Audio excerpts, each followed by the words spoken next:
Yang disebut menikmati itu apa? Yang disebut menikmati itu adalah merasakan dengan sepenuh jiwa, itu namanya menikmati.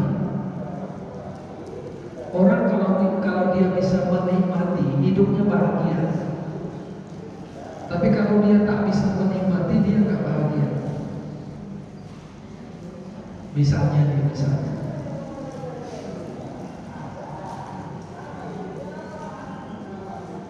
saya nggak tahu panas atau setengah panas yang ada dalam cangkir ibu bapak. Tapi kalau ibu bapak pegang cangkirnya, terasa panasnya kan? Nggak terasa karena cangkirnya tebal. Kalau gelas dia terasa. Ada nggak orang ketika dia mau minum, begitu dia pegang, tidak begitu terasa panas, tapi begitu masuk ke dalam mulutnya terkejut dia. Kenapa? Panas. Kalau itu reaksinya, dia sedang menikmati apa enggak? Enggak. Dia tidak sedang menikmati. Dia sedang menolak panas itu. Kalau kita sakit, kita nikmati apa kita tolak sakit itu? Hah? Kenapa kita tolak? Sakit. Jadi belum pernah menikmati sakit.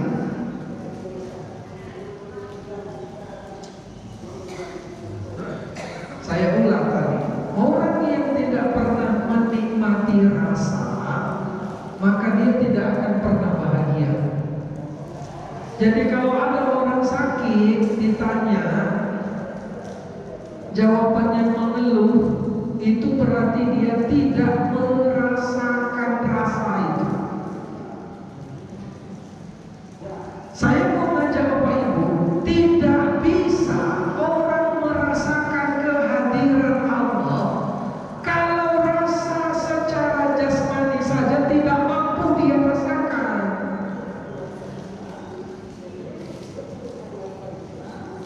Yang terjadi sama kita, kalau panas kita tolak, kalau dingin pun kita tolak. Iya, apal sekali tuh kamu gak minum, gimana ini?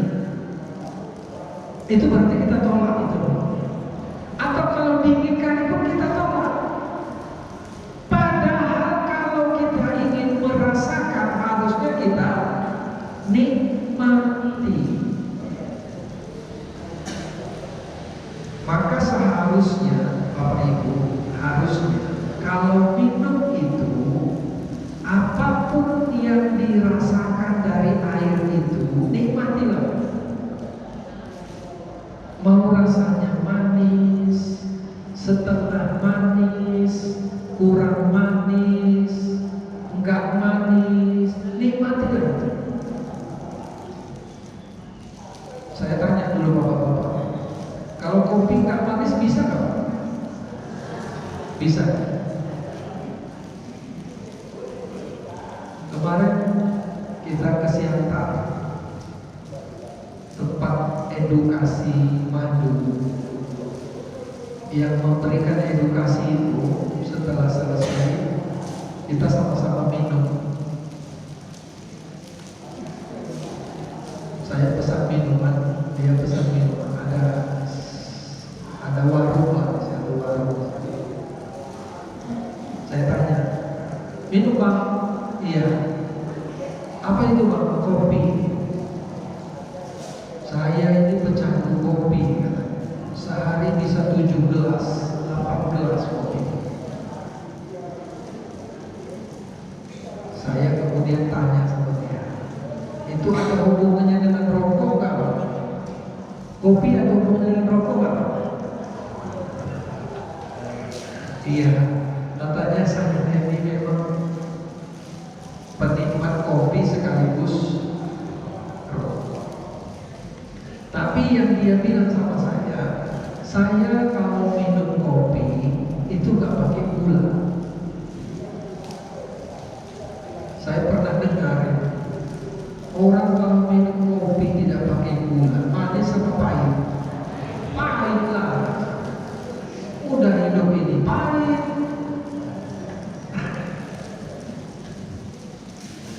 Kalimat-kalimat begitu kadang-kadang muncul kita dengar. Saya mau mengatakan begini, orang kalau dia bisa menikmati rasa secara zahir, maka dia bisa bahagia. Dan itu adalah cara dia untuk merasakan sesuatu yang batin. Maka kalau ingin merasakan kehadiran Tuhan yang batin itu, yang ghaibul ghaib itu, rasakan dulu yang zahir. Kalau mandi itu, jangan ambil air gayung itu secepat kilat. Jangan. Kalau mandi itu, satu gayung itu setelah basah semua, baru diguyur kepala. Setelah basah semua, dari bawah ya, dari bawah sampai ke atas. Kalau mau mengguyur tubuh, guyurnya pelan-pelan. Lama kali lah mandinya kalau begitu. Ini bukan soal lama, ini soal ingin merasakan. Orang kalau sudah bisa merasakan sesuatu yang zahir, nanti dia bisa merasakan sesuatu yang batin. Tapi kalau makanan yang dimakannya saja pun tidak bisa dia rasakan, begini, pernah dengar nggak? Kalau lagi makan jangan bercakap. Pernah dengar? Kenapa kita tak boleh berbicara waktu makan? Karena kita harus menikmati makanan. Jadi orang yang bercakap waktu makan sebetulnya kurang halus perasaannya. Kalau kurang halus perasaan, nanti dia nggak bisa merasakan sesuatu yang penting. Tadi kan saya tanya, Syaban udah datang belum? Udah. Kita sekarang ini berada di dalam Syaban. Kita berada di dalam Syaban. Tapi bisa nggak kita merasakan kehadiran Syaban? Nah itu pertanyaannya. Bahkan kalau mohon maaf, kalau ini saya tanya, mungkin bagi sebagian orang apa ini? Mana bisa kita merasakan kehadiran bulan Syaban? Jangankan bulan Syaban, kita bisa merasakan kehadiran Allah. Mana yang lebih baik, Syaban apa Allah? Asal mampu menumbuhkan rasa di dalam diri. Dan itulah tasawuf. Itulah tasawuf. Khusyuk itu apa? Khusyuk itu rasa. Tumaninah itu apa? Tumaninah itu rasa. Ikhlas itu apa? Ikhlas itu rasa. Maka ketika orang belajar tasawuf, dia tidak lagi bicara tentang syarat, tentang rukun. Dia nggak bicara itu lagi. Itu udah lewat. Kalau bahasa Medannya, dia udah tamat itu. Baru dia masuk ke bagaimana mengaktifkan rasa ketika dia sedang sholat. Tidak bisa itu muncul kalau makanan, minuman itu gak mampu dia rasakan. Ini apa rasa Allah dalam masjid ini? Sejuk. Bisa dirasakan? Bisa. Ini kan zahir. Rasa yang dirasakan oleh tubuh zahir. Bisa. Kalau kita masuk rasa berikutnya, nanti kita bisa merasakan dirasakan orang. Bisa nggak kita merasakan perasaan orang lain? Bisa, bisa. Yang nggak bisa merasakan perasaan orang lain itu perokok biasanya. Kan nggak ada yang merokok di sini kan? Nggak ada lah. Di masjid ini nggak ada yang sedang merokok. Perokok itu nggak tahu dia, nggak ada rasanya. Orang di sebelahnya udah tutup hidung, ya kan? Kenapa orang tutup hidung? Karena asap. Berarti orang ini nggak suka dengan. Kira-kira perokok ini mematikan rokoknya nggak? Enggak, karena dia nggak punya.